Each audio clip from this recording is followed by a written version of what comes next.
Olá, meus queridos e queridas, é sempre uma satisfação estar aqui com vocês, né, senhoras e senhores do terceiro A vespertino da nossa querida Escola Estadual Professor Antônio Dantas. Gente, espero que estejam todos bem e hoje nós concluímos o primeiro bimestre, concluímos esse primeiro desafio, que a próxima semana é filosofia e nessa, como nós havíamos combinado, é sociologia e também temos nossa última tarefa valendo 2,5 pontos. Então, assistam essa aula que a tarefa é muito relacionada a essa aula, então é importante que você fique atento a essa aula para que você possa responder tranquilamente a nossa tarefa, beleza?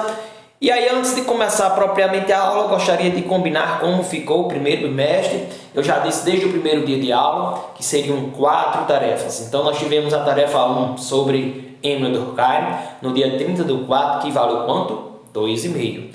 Tarefa 2 sobre Max Weber, dia 21 de maio, mais 2,5.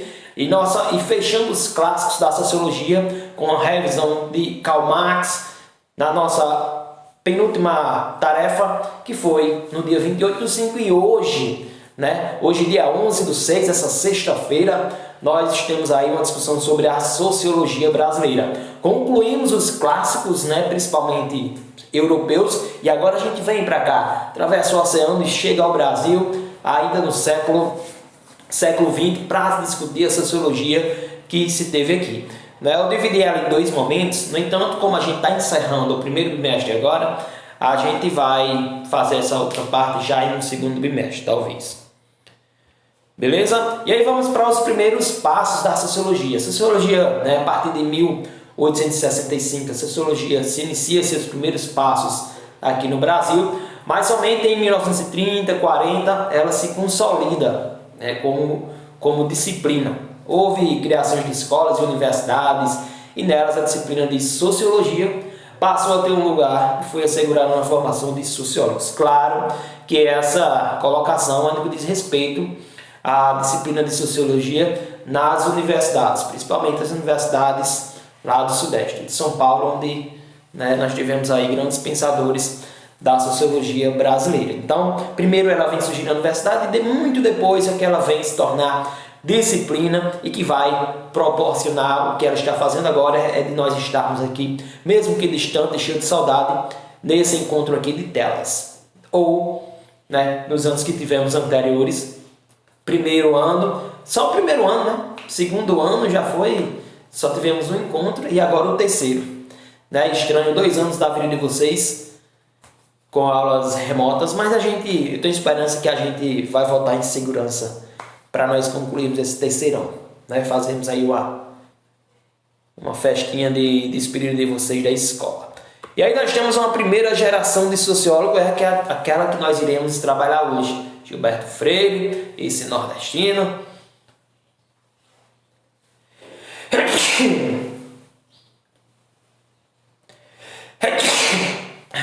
Obrigado. Gilberto Freire representando aí nosso Pernambuco, e nós temos 2 sociólogos, historiadores, o Caio Prato Júnior e Sérgio Buarque de Holanda, que são aí de São Paulo.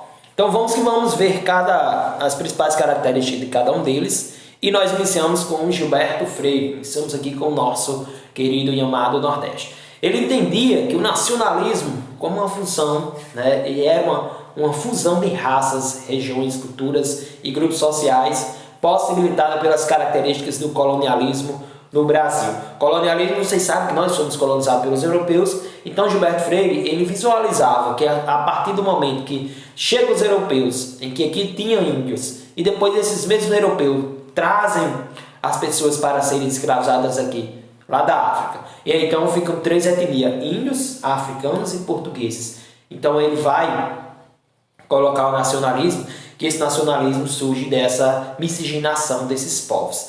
Destaca o papel do negro e do mestiço na adaptação da cultura europeia aos trópicos aqui, e na formação da identidade cultural brasileira. Acreditava ainda que a sociologia e a antropologia podiam auxiliar a administração do país, possibilitando a articulação sociocultural.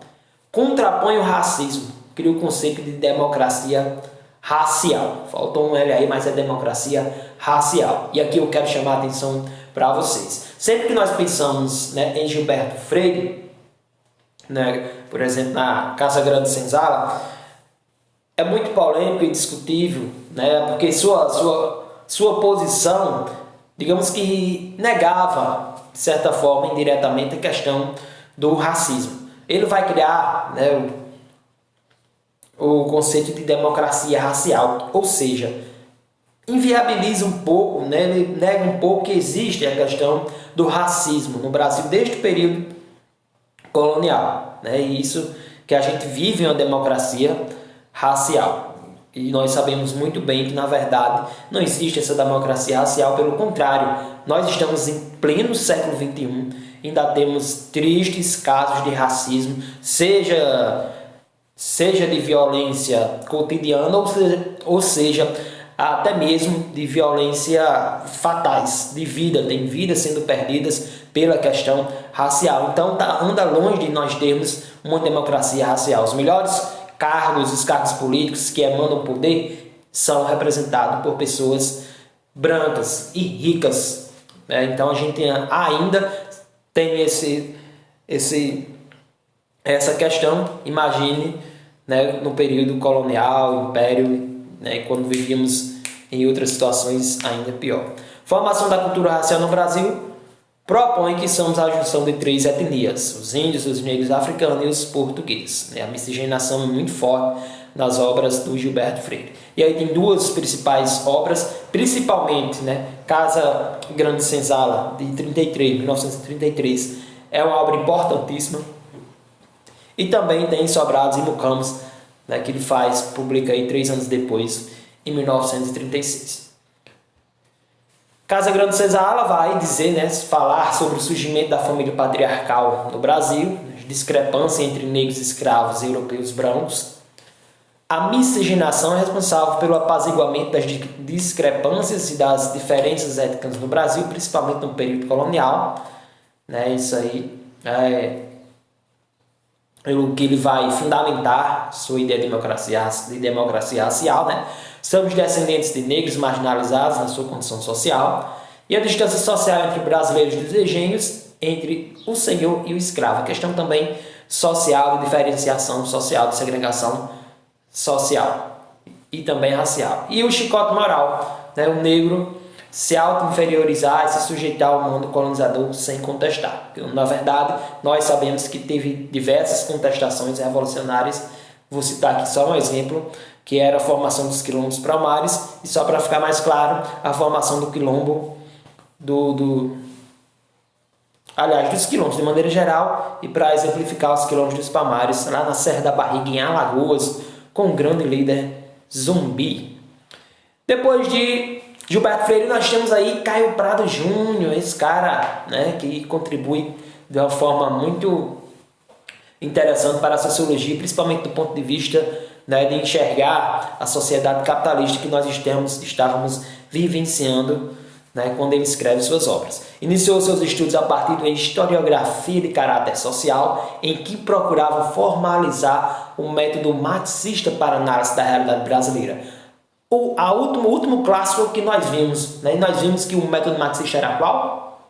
Método materialista, muito bem, materialismo histórico dialético, o método de Karl Marx. E nesse materialismo, né, o homem, através do seu trabalho, transforma a natureza, e é através da sua história que também ele vai conduzindo todo esse processo. E esse método marxista tem uma coisa que é central, que é o conceito de classe, né? A classe está no centro sempre que se fala em Karl Marx, se fala em classe. Classe e capitalismo estão muito presentes em sua obra. Procurava definir a situação colonial brasileira a partir das relações internacionais capitalistas e seus mecanismos comerciais, desde a expansão marítima europeia. E aí é o Caio Prado Júnior que vai inaugurar a sociologia marxista no Brasil. Ele dá o primeiro passo, pega alguns dos conceitos de Karl Marx e vamos compreender a realidade brasileira a partir do marxismo. Tem 2 obras aqui, A Formação do Brasil Contemporâneo e História Econômica do Brasil, são as 2 principais obras do Caio Prado Júnior. Formação do Brasil contemporâneo. O Brasil foi estruturado desde a colônia, gente, para satisfazer as necessidades externas e não para atender suas demandas internas. Isso é muito claro. Infelizmente, nosso Brasil é um país fornecedor de matéria-prima e sua estrutura ainda é assim desde o período colonial. Nós tivemos um processo de colonização em que os europeus, em seu primeiro momento, queriam apenas explorar nossas riquezas, que eram e que são muitas. E a gente ainda... As maiores construções de políticas públicas ainda são pensadas a partir da exportação dessas matérias-primas. A gente exporta matéria-prima para depois importar os materiais, agregar com valor agregado.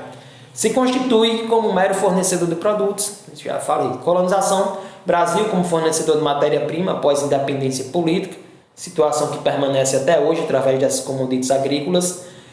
Para cumprir essa finalidade, montou-se uma estrutura econômico-social assentada na grande propriedade rural e na mão de obra escrava. Isso ficou muito claro no período da colonização e ainda hoje são coisas que a gente vê no período da colonização, século XVI, XVII, mas que permanecem. Se a gente for analisar o rural, nós ainda temos uma elevada concentração de terra. Tem pouquíssimas pessoas com muitas terras e ainda temos pessoas sendo escravizadas em fazendas, em condições totalmente desumanizadas, no que diz respeito às condições mínimas de trabalho. Temos leis avançadíssimas que colocam que dá todos os direitos aos trabalhadores, mas existem ainda alguns mecanismos, principalmente no meio rural, que pessoas são escravizadas. Vez ou outra a Polícia Federal estoura em uma fazenda e liberta pessoas que estavam em condições análogas ao trabalho escravo. Isso é inadmissível, mas isso é Brasil. E para concluir, Sérgio Buarque de Holanda, que iniciou sua produção intelectual voltada numa crítica muito literária, crítica cultural. Foi um dos primeiros autores a utilizar o instrumental tipológico de Weber. Caio Prado Júnior utilizou Karl Marx. Já Sérgio Buarque de Holanda é mais inclinado para as questões relacionadas aos conceitos de Weber. Weber, vocês lembram, que ele tinha aquela tipologia da ação social, e a ação social, o sentido da ação do homem, e aí a gente vai ver alguns conceitos, principalmente de homem cordial, que vai mobilizar muito essa questão do sentido, da emoção, da efetividade. O autor consegue denunciar em uma de suas obras, pela primeira vez, a visão estereotipada que os europeus tinham do Brasil. Raízes do Brasil, acredito que seja sua principal obra.